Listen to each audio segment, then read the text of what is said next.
Agora, no capítulo 6, nós lemos a história sobre Dario. Dario era um rei medo, que foi constituído rei sobre a Babilônia quando Ciro, o Grande, conquistou o mundo. Novamente, os estudiosos falavam por muito tempo que Dario não existia, que era uma invenção, que o autor do livro de Daniel não sabia o que escrevia. Mas sabe o que aconteceu? Descobriram em escavações arqueológicas documentos oficiais persas, e nesses documentos consta que Ciro, depois de conquistar a Babilônia, deixou a Babilônia nas mãos do seu general Gubaru, cujo título real é Dario, e que Gubaru levantou sátrapas e outros oficiais no governo, e Ciro o Grande deixou a Babilônia e foi ao seu palácio em Regmatana, a primeira capital do Império Persa. Assim, novamente, a Bíblia foi o único livro que relatou toda a história, e só com essas novas descobertas é que foi encontrado a pessoa de Dario, que é chamado de Gubaru, nos documentos oficiais da Pérsia Antiga. A história confirmada de Daniel mostra que ela é autêntica. Ela fala apenas a verdade. Ela registra uma história real. Mas há outra evidência ainda mais poderosa para nos fazer acreditar que esse livro veio de Deus e não dos homens: as predições cumpridas. No livro de Daniel, há dezenas de profecias com detalhes históricos, escritas séculos antes delas acontecerem. Isso quer dizer que na Bíblia nós temos a história pré-escrita. Nós vemos a presciência de Deus. Deus onipresente, onisciente, que sabe o futuro e pode escrever a história antes de a história acontecer. Essa é a maravilha que não se acha em qualquer outro livro. Por exemplo, no Alcorão, o livro sagrado dos muçulmanos, não se encontra nenhuma predição sobre o futuro. Na Bíblia, só no livro de Daniel, nós temos muitas profecias. Vemos, por exemplo, o capítulo 2. Nós temos uma profecia sobre 4 impérios mundiais, antes que eles surgissem.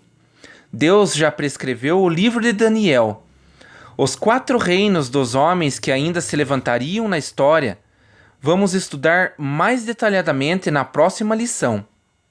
Nós vemos no capítulo 7, novamente os mesmos impérios, sendo dado ênfase ao 4º império. E nós vemos uma destruição detalhada desse império, que foi escrito séculos antes de acontecer. No capítulo 8, temos a profecia dos impérios Medo-Persa e Grego, e um dos reis gregos, Antíoco Epifânio, com detalhes históricos minuciosos, que dão informações que a história secular vários anos depois registraram, após o seu cumprimento. O homem não pode escrever a história antes de ela acontecer.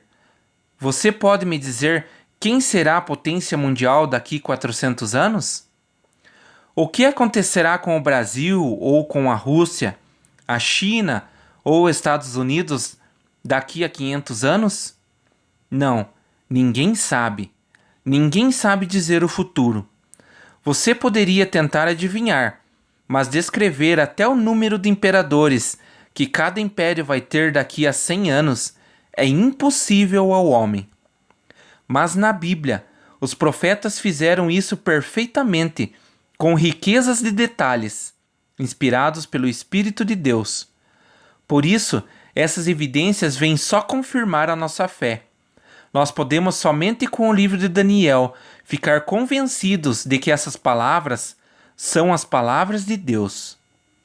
Nós temos aqui não apenas evidências comprovadas, mas também no livro de Daniel nós temos uma moralidade demonstrada, que é tão inspiradora que realmente vale a pena ler o livro de Daniel só para conhecer essas grandes qualidades que encontramos.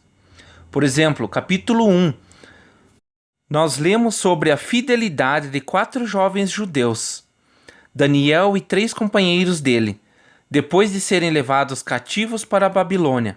foram tentados a comer alimentos que para eles era imunda, impura segundo as leis judaicas, comida provavelmente sacrificada a ídolos babilônicos. Esses 4 jovens ficaram firmes com Deus, permaneceram fiéis, estavam longe do seu país, dos seus pais, ninguém podia perceber, mas esses jovens recusaram aquela comida imunda e preferiram assim sofrer do que transgredir a lei do Senhor, o seu Deus. Mas que fidelidade, né? Que lealdade e coragem desses jovens tinham.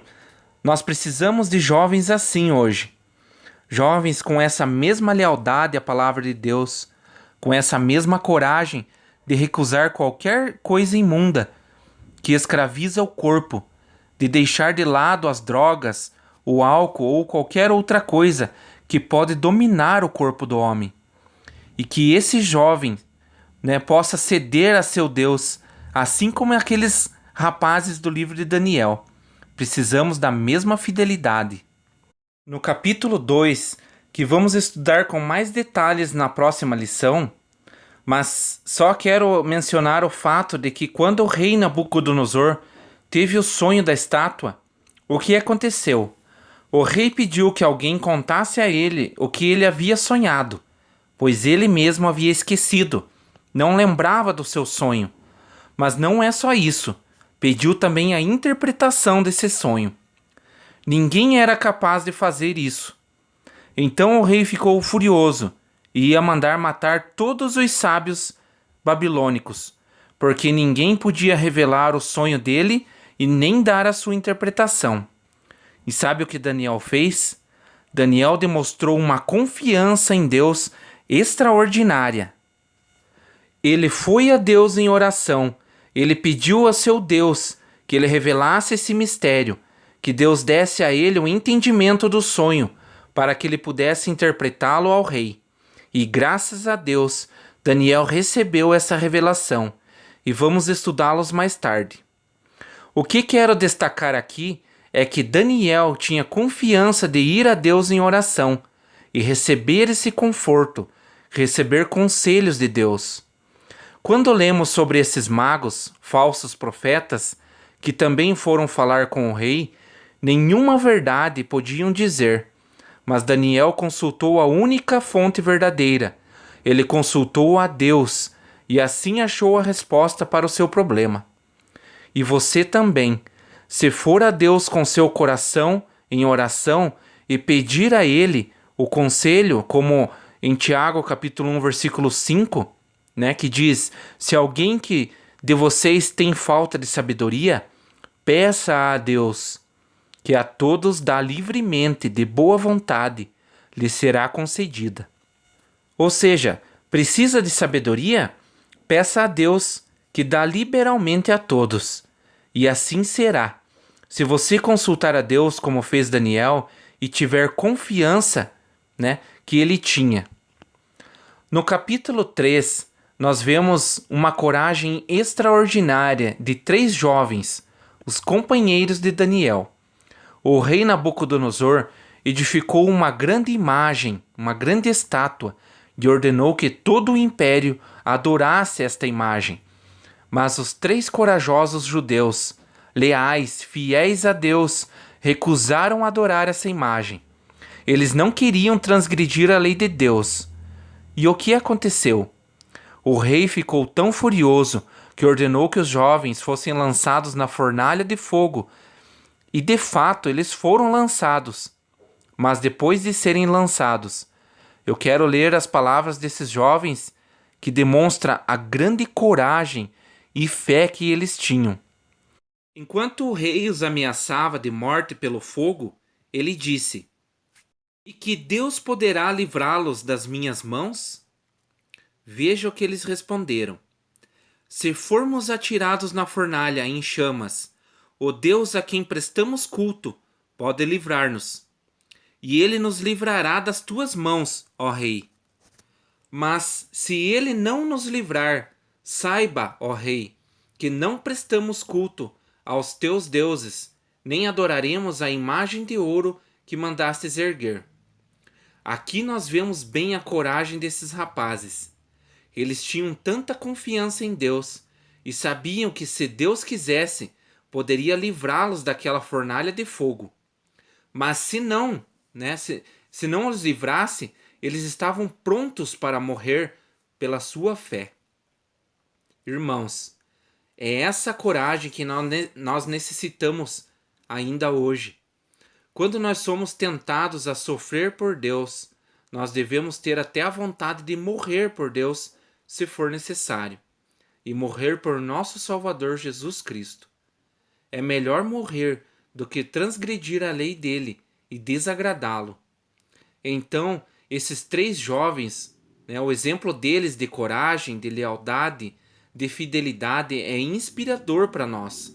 Vamos segui-los de coração. No capítulo 6, nós vemos a integridade de Daniel.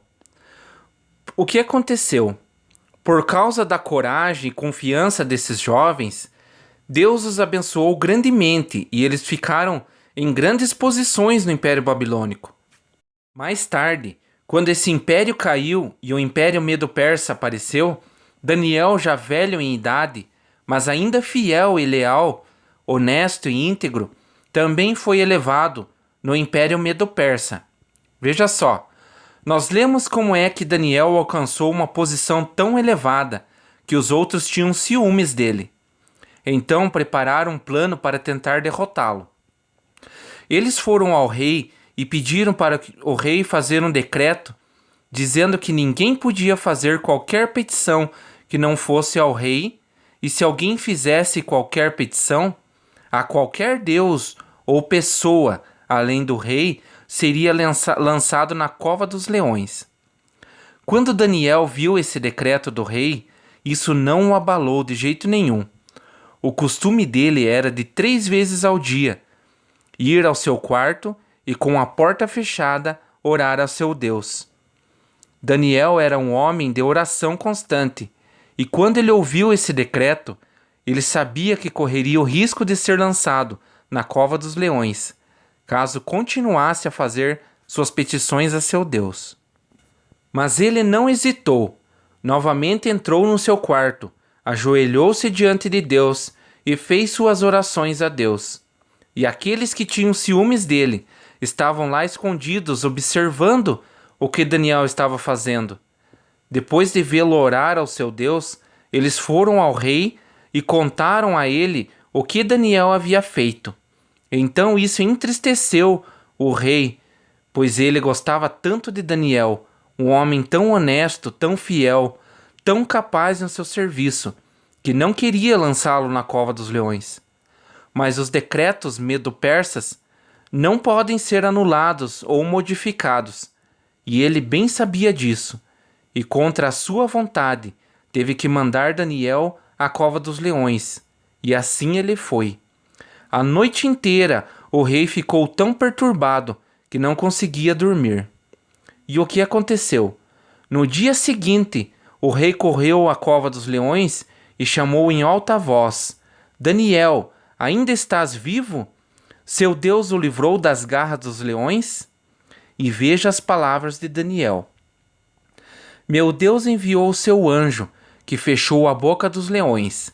Eles não me fizeram mal algum, pois fui considerado inocente à vista de Deus. Também contra ti não cometi mal algum, ó rei. O rei muito se alegrou e ordenou que tirassem Daniel da cova. Quando o tiraram da cova, viram que não havia nele nenhum ferimento, pois ele tinha confiado no seu Deus.